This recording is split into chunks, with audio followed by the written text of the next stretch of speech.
వేసుకుంటారా మరి? Welcome back to news.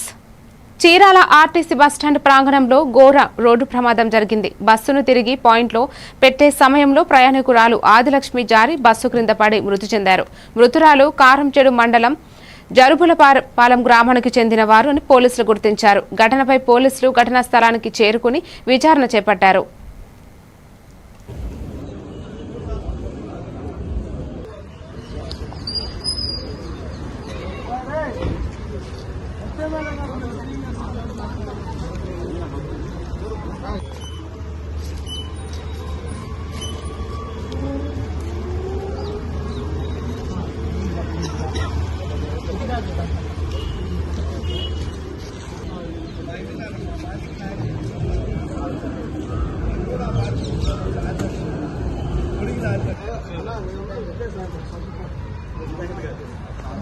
Thank you.